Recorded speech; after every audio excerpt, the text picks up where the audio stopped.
You know that feeling when you finally understand the game, but only after you've already paid the price? I'm not here to tell you what women should or shouldn't do. That's not our business. I'm here to decode what the modern dating reality for men actually means for you, for your time, your resources, and most importantly, your peace.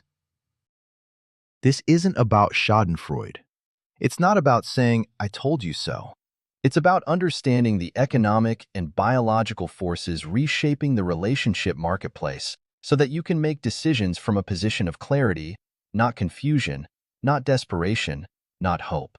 Because here's what nobody tells men in their 30s and 40s.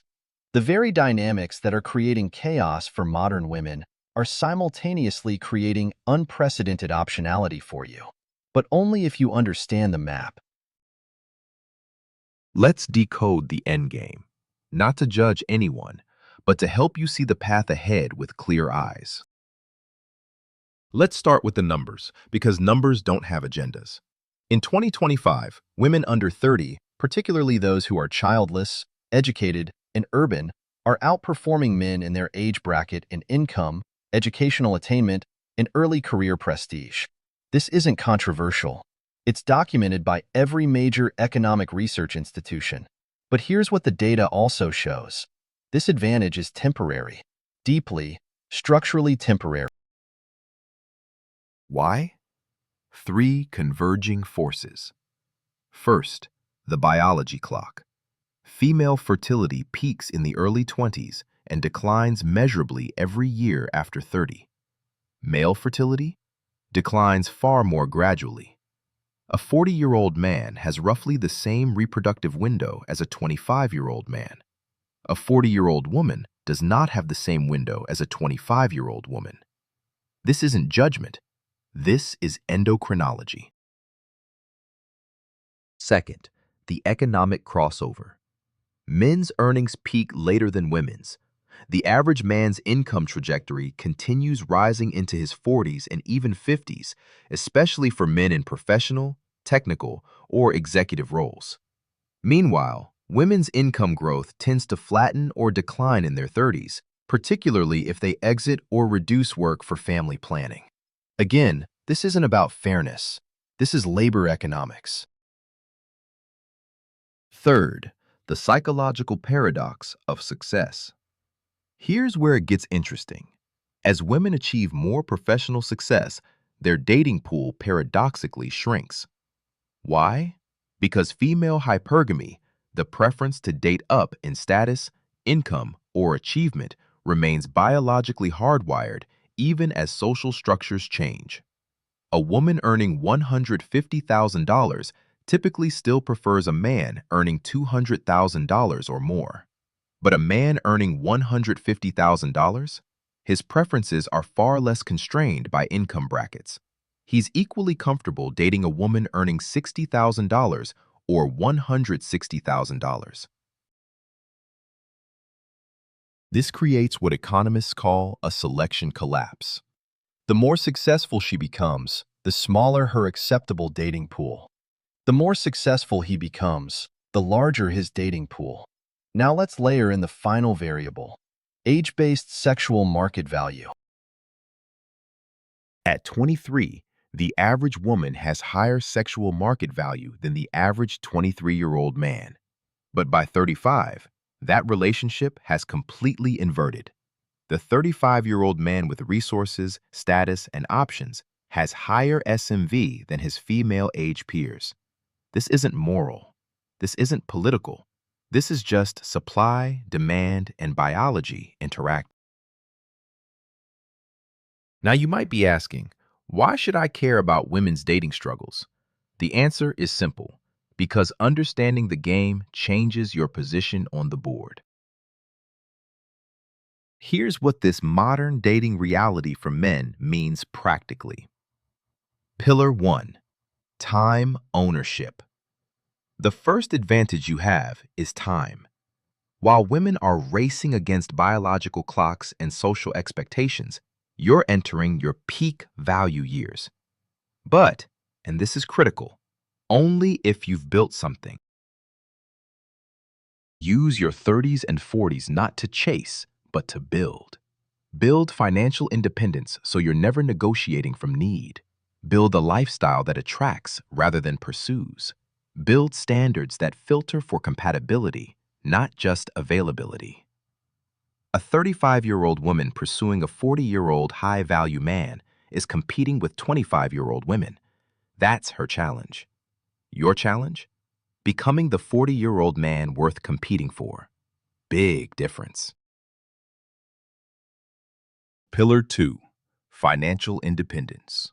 Never enter a relationship from a position of financial need or instability. The modern dating marketplace rewards men who have options and punishes men who don't. This means eliminating debt, building passive income streams, creating a financial moat that cannot be drained by relationship expenses or divorce settlements. Your money buys you something more valuable than objects. It buys you the ability to walk away from bad deals. Pillar 3. Physical capital. Your body is an asset that appreciates with investment or depreciates with neglect. A man at 38 who lifts, runs, and eats properly can have better physical presence than his 28-year-old self who drank and sat. A woman at 38 cannot biologically recreate the fertility or appearance markers of her 28-year-old self. Again, not moral, biological. Use this asymmetry. Invest in strength training 3 to 4 times per week, cardiovascular health, sleep, nutrition, stress management. You're not competing with 25-year-old men anymore. You're creating a version of yourself that 25-year-old men can't compete with. Experience plus resources plus discipline plus health. Pillar 4. Intellectual sovereignty. Stop outsourcing your worldview to social media, dating coaches, or angry echo chambers. Build your own framework for what you want, not what society says you should want, not what your ex-wife wanted, not what your friends think success looks like. What does your ideal life look like? Do you even want a relationship, or have you been conditioned to think you should? If you do want one, what are your non-negotiables? What are you willing to trade, and what will you protect at all costs? Write it down. Make it concrete. Let that document, not desperation, guide your decisions. Pillar 5. Legacy design. Here's the part most men miss. You don't need a relationship to build a legacy. Children? You can mentor, teach, create businesses that outlive you, contribute to fields that matter. Many of the greatest legacies in history were built by men who either never married or prioritized mission over marriage.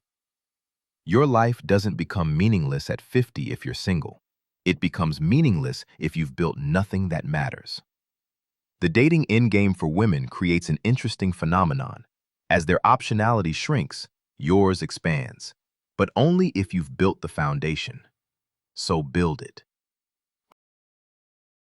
Now let's talk about the part that matters most, your peace. Because here's what happens to a lot of men watching videos like this. They get the analysis, they understand the game, they feel vindicated, and then they realize they're still angry, still bitter about what was lost, still resentful about years wasted, still carrying around the weight of what should have been. Brother, let me say this as clearly as I can. Understanding the game doesn't heal the wound. Knowledge is not the same as peace. You can know every red pill truth, every dating market statistic, every biological reality, and still wake up at 3 a.m. feeling like you were robbed. And maybe you were. Maybe you married young to someone who changed the deal midstream. Maybe you gave years to someone who walked away the moment a better option appeared. Maybe you're now 45, divorced, paying alimony, and watching your ex-wife's Instagram while she vacations with her new boyfriend. That rage you feel? It's real. The loss you experienced? It's valid. But here's the question that determines the next chapter of your life. Are you going to carry that weight into your 50s, 60s, 70s? Or are you going to set it down? Because the dating market doesn't care about your pain. The biological clock doesn't care about fairness. The economic crossover doesn't care if you deserved better. The only person who can choose peace is you. And peace doesn't mean you pretend nothing happened. Peace doesn't mean you suppress the anger or gaslight yourself into everything happens for a reason. Peace means this: you acknowledge the wound, you honor the loss, you extract the lesson, and then you release the bitterness, because it's costing you more than the original betrayal ever did. Here's what I've learned, and maybe it'll resonate with you. The greatest revenge isn't finding a younger, hotter girlfriend. It isn't posting gym selfies or flexing your income. The greatest revenge is becoming so deeply at peace with your life that you no longer need revenge. Because when you're truly sovereign, when you own your time, your resources, your body, your mind, your mission, the chaos of the dating market becomes background noise.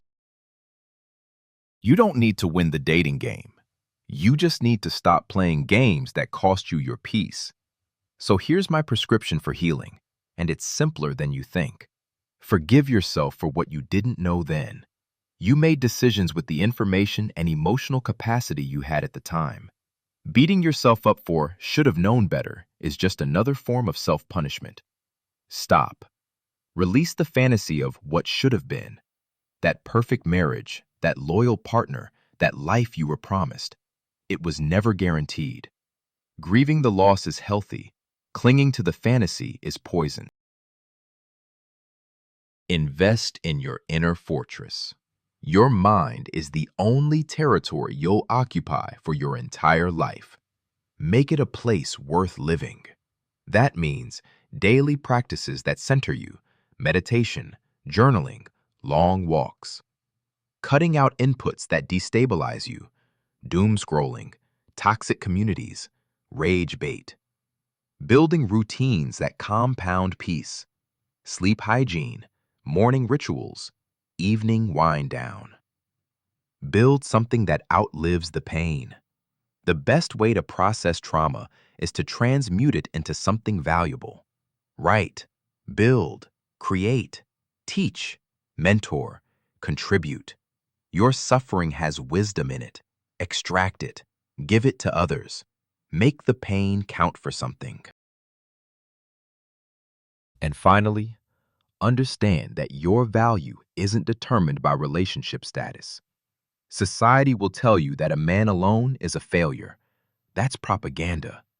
A man alone who is broke, bitter, and deteriorating? Yes, that's failure. But a man alone who is healthy, sovereign, purposeful, and at peace? That's not failure. That's freedom.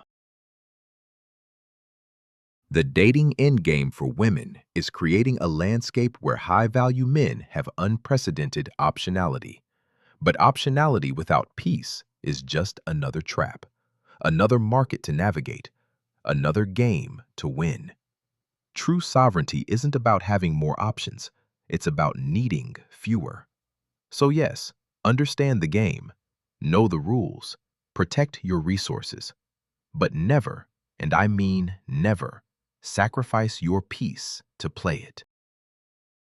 What was the exact moment you realized your peace was worth more than the chase? Share your story below.